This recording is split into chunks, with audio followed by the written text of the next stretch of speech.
Hello everyone, welcome to prominent classes. हम इस video में सबसे पहले नदी तंत्र के बारे में बात करेंगे। नदी में खास तौर पे सिंधु नदी तंत्र और गंगा नदी तंत्र के बारे में बात करें।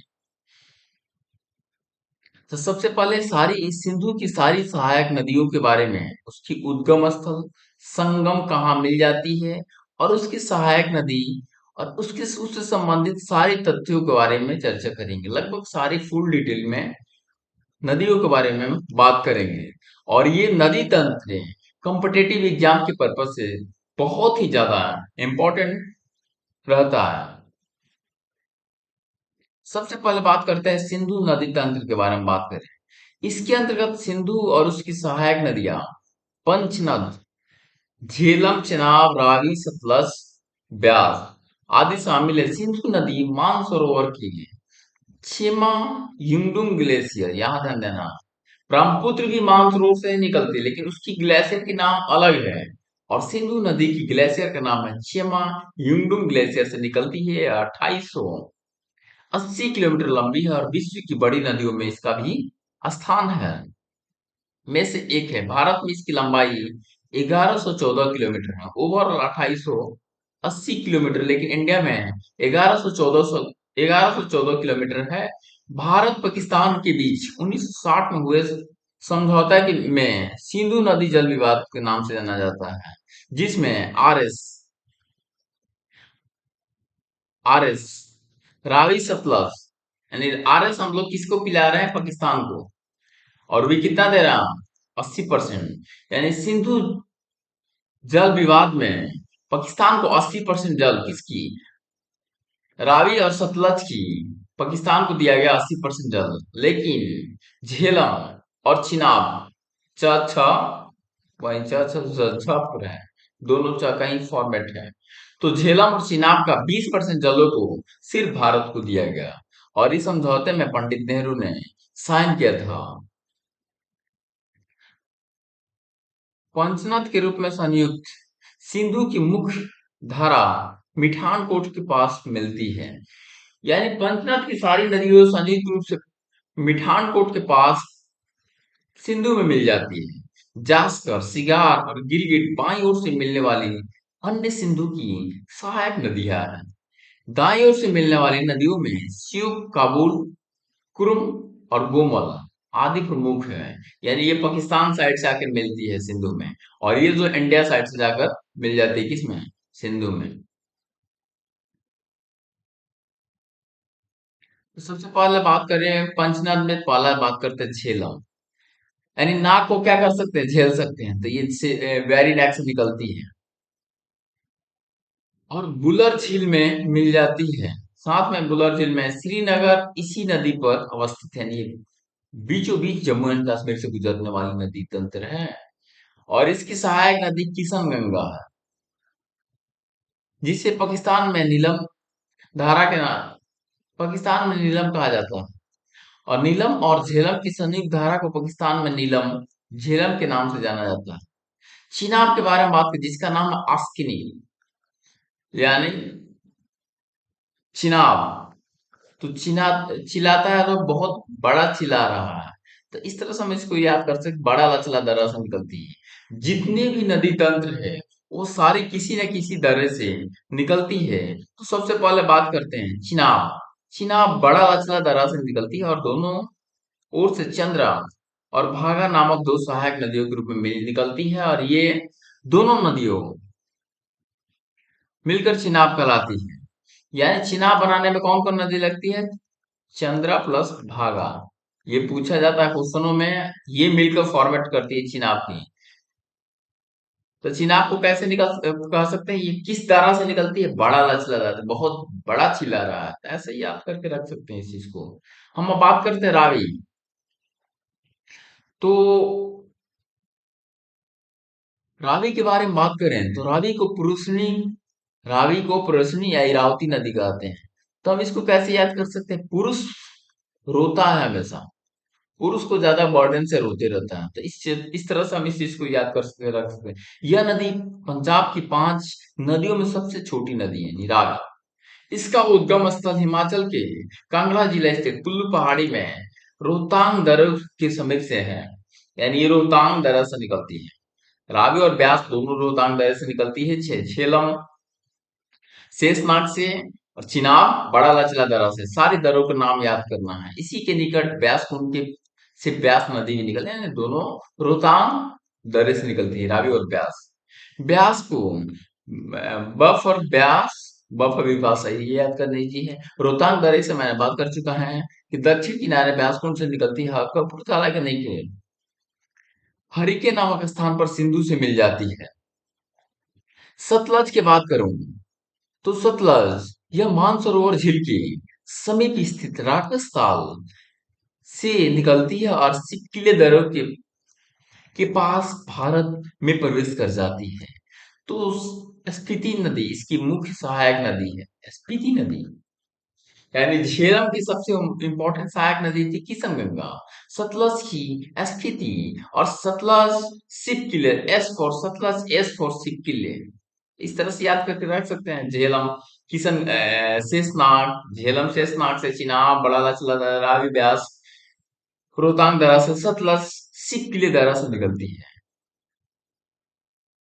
यह एकमात्र पूर्ववर्ती नदी है जो हिमालय के तीनों भागों को काटती है। ये यानी सतलज की बात करें तो ये हिमालय के तीनों भागों ये, और सतलज और सिंधु दोनों ही मानसरोवर से निकलती है। अगर दारा में बात करें तो सिपकिला दारा। सिपकिला दारा कहाँ है तो हिमाचल में है। भाखड़ा नांगल डैम सतलज नदी पर ही बनाया गया है। और भाखड़ा नांगल डैम इंडिया की अ, सबसे ऊंची डैमों में से शामिल है। और स्वाना डैम वर्ल्ड की सबसे लंबी डैम है, ओस्वाना डैम। और ये नील नदी पे बनाया गया है। साथ में ये मिस्र मिस्र में स्थित है और मिस्र को नील का वरदान कहा जाता है। इसी तरह बात करें इंडिया की सबसे बड़ी के बारे में बात करें, वो हीराकुंड डैम महानदी पर स्थित है।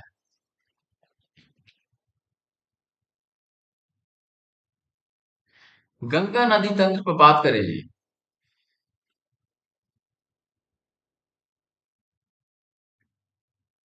गंगा नदी तंत्र भागीरथी और अलकनंदा एक तंत्र होती है। अलकनंदा भागीरथी मिलकर गंगा नदी तक, गंगा के भगवान के पास हम लोग कहाँ जाते हैं, भागकर ही जाते हैं। तो देवप्रयाग से बनता है। भागीरथी और अलकनंदा नदियों के सम्मिलित रूप से देवप्रयाग का निर्माण होता है। अलकनंदा अलकनंदा प्लस पिंडारी नदी से विष्णु, अलकनंदा प्लस धौली गंगा से विष्णु प्रयाग, अलकनंदा प्लस मंदाकिनी से मंद बुद्धि किसका, रुद्र प्रयाग। ये पांच प्रयाग होते हैं। उससे हम बात करें अलकनंदा और भागीरथी से विष्णु देव प्रयाग। गंगोत्री हिमनद से निकलती है। यह हरिद्वार के निकट मैदानी भागों में प्रवेश करती है और दाहिनी ओर से यमुना नदी इलाहाबाद में मिल जाती है। और इलाहाबाद की बात करें, यहाँ पर कुंभ लगती है। हर एक 12 वर्ष पर महाकुंभ का आयोजन किया जाता है और दक्षिण पठार से आकर गंगा में मिल जाती है। आगे दामोदर नदी छोटा नागपुर पठार से दाएं दाएं साइड से हम बात कर रहे हैं। छोटा नागपुर पठार से जल ग्रहण करके इसमें आकर मिल जाती है। पुनपुन नदी और टोंस नदी जैसी छोटी नदियां भी दाहिनी ओर से, ये सारी दाहिनी नदी के बारे में बात हो रही थी। यानी दामोदर, यमुना, पुनपुन, टोंस, ये सारी नदियां दाएं ओर से मिल जाती है गंगा में। बाएं ओर से बात करें तो रामगंगा, गोमती, घग्गर, गंडक, कोसी, बूढ़ी गंडक, बागमती, महानंदा, ये सारी नदियां गंगा में बाएं तट से मिल जाती है। गंगा की सबसे अधिक लंबाई उत्तर प्रदेश में है। और गंगा की लंबाई बोले तो 2525 किलोमीटर पूरा इंडिया में है। और इंडिया की सबसे बड़ी नदी माना जाता है। दूसरी गोदावरी को माना जाता है। बांग्लादेश में प्रवेश करती है, इसे पद्मा के नाम से जाना जाने लगता है। भागीरथी और हुगली नाम से जाना जाता है। पाना से पूर्व गोलकुंडे के पास ब्रह्मपुत्र जो जमुना के नाम से जानी जाती है। ये बांग्लादेश में इसे जमुना कहा जाता है। ब्रह्मपुत्र। सांगपो। सांगपो तिब्बत में कहा जाता है। जैसे ही इसमें लोहित मिल जाती है तो तब इसे असम में ब्रह्मपुत्र माना जाता है। तो पद्मा से मिलती है और संयुक्त धारा पद्मा कहलाता है, यानी गंगा की ये फैक्ट इसमें रहता है। आगे बढ़ती है और चंद्रपुरा के पास मेघना इसमें मेघना इससे मिलती है। तत्पश्चात यह मेघना के नाम से जाने जाते हैं, यानी गंगा और ब्रह्मपुत्र जब मिलती है तो उसे मेघना के नाम से जाना जाता है। गंगा जब बांग्लादेश में जाती है तो पद्मा के नाम से जाना जाता है। गंगा ब्रह्मपुत्र का डेल्टा विश्व का सबसे बड़ा डेल्टा माना जाता है। और फिंगर नुमा डेल्टा के बारे में बात करें तो वो मिसिसिपी मिसौरी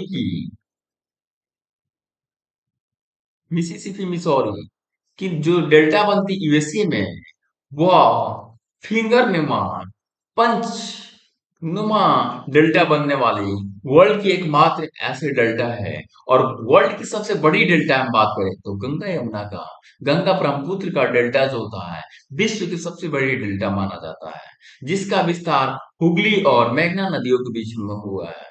हुगली की बात करें तो इंडिया की सबसे विध्वंसकारी या ट्रेचिरस रिवर के रूप से जाना जाता था। यह विश्व की सबसे अधिक विश्वासघाती नदी है। इसी तट पर कोलकाता बंदरगाह है, यानी कोलकाता पोर्ट भी किस नदी के तट पर है? हुगली नदी के तट पर है। और कोलकाता को माना जाता है पूर्व का लंदन कहते हैं। रामगंगा के बारे में बात करिए, यह नदी गैसण के निकट कुमायूं हिमालय है, इसी की सहायक नदी रामगंगा। अंत में कनौज के निकट यह गंगा नदी में मिल जाती है, यानी कहाँ से निकलती है? कुमायूं हिमालय से निकलती है और गंगा नदी में आकर मिल जाती है। सरयू के बारे में बात करें तो यह नेपाल में स्थित मिलान हिमनद से निकलती है और उत्तर प्रदेश के बाराबंकी जिलों में घग्गर नदी से मिलती है। यानी सरयू किससे मिलती है? गंगा नहीं, घग्गर से मिलती है। और कहाँ से निकलती है? मिलान हिमनद से। गंडक नदी के बारे में बात करें तो यह धौलीगिरी व एवरेस्ट पर्वत के मध्य नेपाल हिमालय से निकलती है और बिहार के चंपारण जिलों में गंगा में प्रवेश कर जाती है। यानी एक निकलती है ने, नेपाल हिमालय से और मिलती है इंडिया के बिहार के चंपारण जिलों में गंगा में मिल जाती है।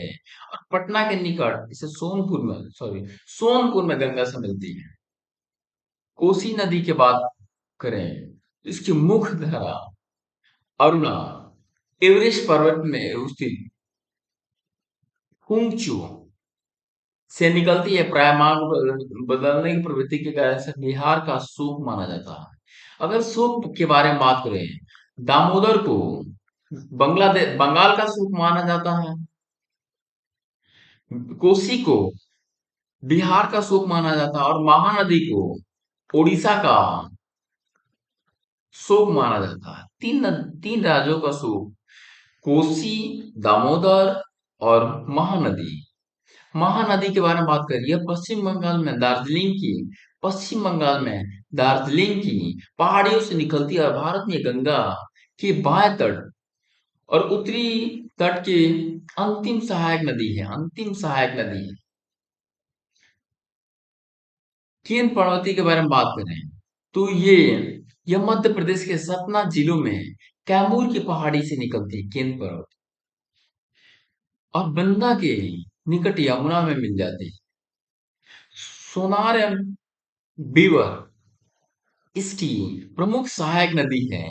इस नदी के तट पर चित्रकूट अवस्थित है, यानी सोनार और बीवर इसकी महत्वपूर्ण सहायक नदी है। सोन नदी के बारे में बात करें तो यह नदी मध्य प्रदेश में अमरकंटक बहुत ज्यादा इंपॉर्टेंट है। अमरकंटक के पठार में नर्मदा के उद्गम स्थल के निकट से निकलती है और पटना से पश्चिम में गंगा के दाहिनी तट पर मिलने वाली सहायक नदी है। इसकी सहायक नदी कन्हा, रिहंद, उत्तरी कोयल, यानी सोन की कौन कौन सहायक नदी है? कन्हा, रिहन, उदरी, कोयल है। अब हम बात करते हैं दामोदर नदी। यह पश्चिम बंगाल और झारखंड में ब्रह्म घाटी में प्रवाहित होने वाली नदी है, जो झारखंड के छोटा नागपुर पठार से निकलती है और आसनसोल के समीप पश्चिम बंगाल के डेल्टा भागों में प्रवेश कर जाती है। यानी आसनसोल के पास गंगा में आकर मिल जाती है। इस नदी में अचानक बाढ़ आ जाता है, जिसे बंगाल का शोक कहा जाता है दामोदर को। और भारत के कोयला एवं अभ्रक के इसी क्षेत्र में स्थित है। बराकर, जमुना और बरबरी।